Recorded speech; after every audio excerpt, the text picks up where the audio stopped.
Good morning, I'm Tom Spellman with Dave Wilson Nursery. It's a beautiful morning in early February here in the Central Valley. I'm at one of the nursery's test blocks this morning. A lot of different varieties in this row. One of them is this tree right here. It's Goldmine Nectarine.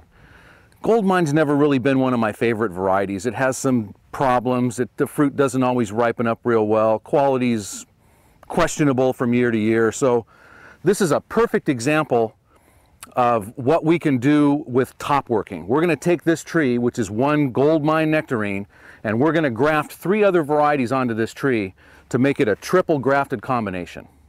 It's a good idea to clean your tools with a little alcohol before you get started, just so that you're not spreading any viruses or diseases. First thing I'm going to do is prep the tree. We're going to take most of the growth off it, but leave a nurse branch.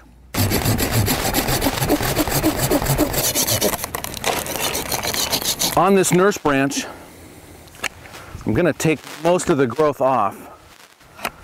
Just going to leave enough on to keep the system of the tree active, to keep the nutrients flowing through the system, so that when it breaks dormancy, it has something to start to push from.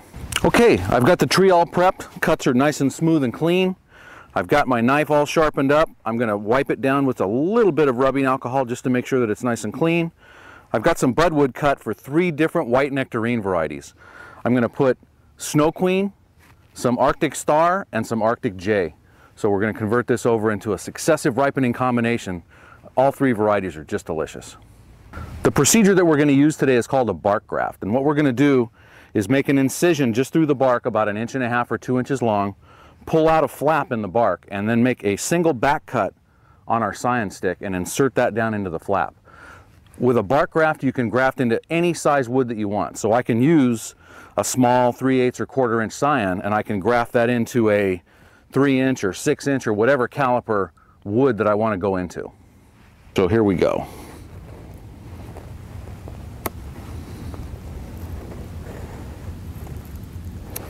That worked nice and clean. It's really important to use one good pull, make a nice smooth single cut. You're not carving a toy boat. You don't want to whittle on this wood.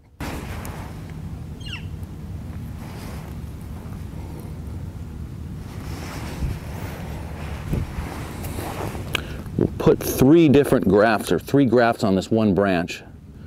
That way if something doesn't take, we've got plenty of backup.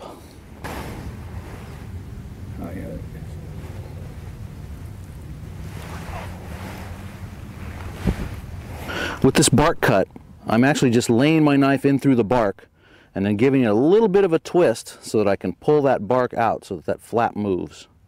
So I'm just creating a small pocket that I can slide the scion down into.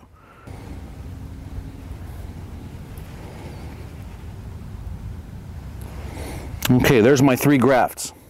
Now we're going to make sure we secure the grafts into place. I'm going to use some of this green 1-inch nursery tie tape. You can use rubber bands, you can use budding strips, you can use budding tape. I really like this nursery tie tape. It's cheap. You can buy it at any local retail nursery, and it's real easy to use. I can pull off a piece as long as I want. So we're just going to start here at the top, and we're going to come over the side and wrap this nice and tight and work our way down along the cuts so that we have everything covered.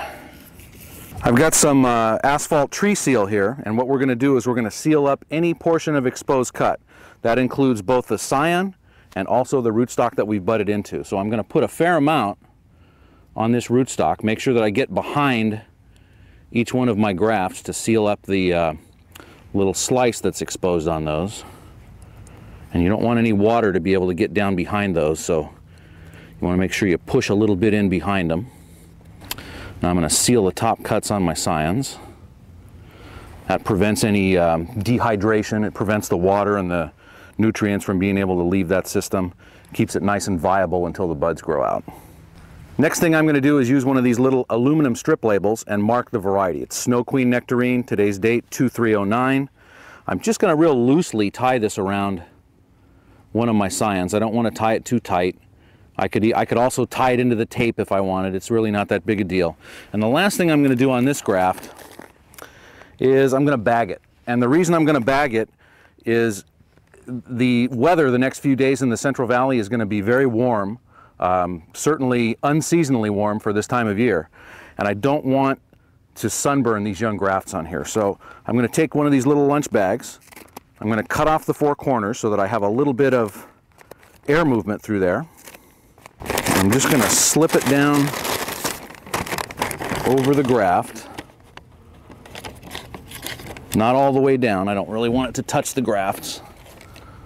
One tie around it just to hold it in place. Now it's also nice because of these little air vents on here. I can actually look in and see how the grafts are doing. As the grafts begin to swell, the buds begin to swell and they start to grow, I can just go ahead and take that bag off.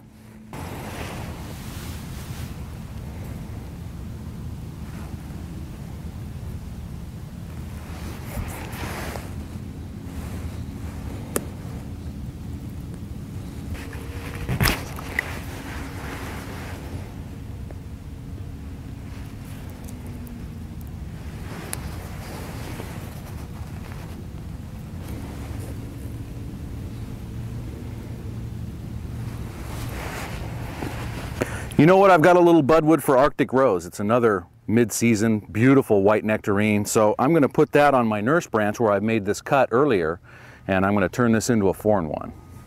Okay, we're all set. We've got our 4 grafts done. They're all labeled. They're all sealed. I've got bags on 2, but I think I'm going to leave the bags off of these other 2. On this one with the nurse branch, I really couldn't put a bag over it anyway. And on this one, it's a little bit bigger, and I don't think the bag's going to fit very well. So I think we're going to leave these 2 on their own. Just let them grow out. Take into consideration now the next step. What you need to do is you need to wait. You need to wait until this tree breaks dormancy on its own and starts to grow naturally. You're going to get some flowering and some foliage out here on this nurse branch right away.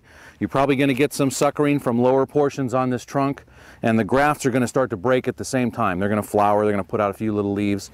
You don't want to touch it. You want to leave it alone for at least probably 3 weeks, maybe 4 weeks, until you get some growth coming out on it. At that point, you're going to come in and reduce everything on this trunk, on all 3 of these trunks, and this lower trunk here, and you're going to leave this nurse branch alone. You can actually reduce it a little bit, but you're going to leave some growth on here. As the scions begin to grow and prosper, you get maybe 12, 18 inches worth of growth out here. Maybe it's been on 2 months, 2.5 months. At that point, you can probably come in and either reduce this nurse branch again drastically or remove it altogether. Once you know you have well-healed and growing scions, they'll be fine on their own, and they'll be drawing enough nutrients to keep the system of the tree active themselves. As the scions are growing out, maybe about midsummer, you want to make your decision as to what you're going to keep. You don't necessarily need to keep all 3, although they're balanced. The structure is going to work out fine. So I could keep all 3, but I'm going to open up the center a little bit. I'm going to take out some of this growth that's growing inward. I'm going to encourage the outward growing buds to form my new canopy. One more thing everybody should take into consideration. 3 out of the 4 varieties that I worked onto this tree today are patented varieties, and we, Dave Wilson Nursery, actually are licensed to grow all 3 of those patented varieties. That's Arctic Star, Arctic Rose, and Arctic J. The Snow Queen, the first variety that I put on, old-fashioned variety. It's been around a long time. It's a delicious white nectarine. It's not a patented variety, so it's open for propagation. These other 3 are actually varieties that can only be propagated by a licensed grower. So I really encourage you to take into consideration when selecting your scion wood, look for varieties that are non-patents. You don't want to reproduce or replicate patented varieties. That is actually illegal to do.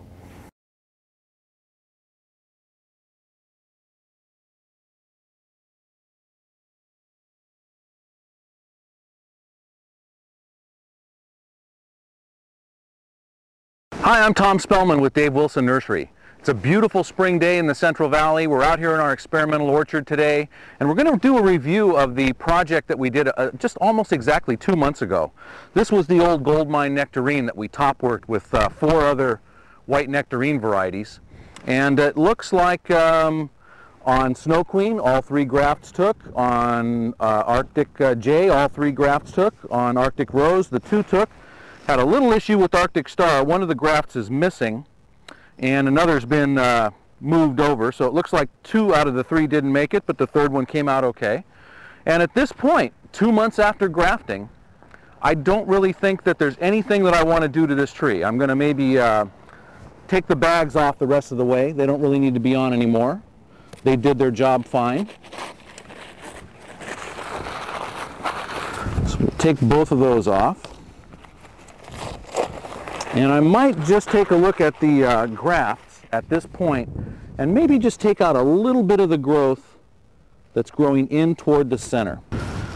By removing this growth in toward the center will eliminate a lot of the overcrowding and will allow the scion growth to come out and make a nice open form on this variety. Here we actually even have a couple little fruit set in here, but we don't necessarily want that. So we'll pop that little fruit out of there and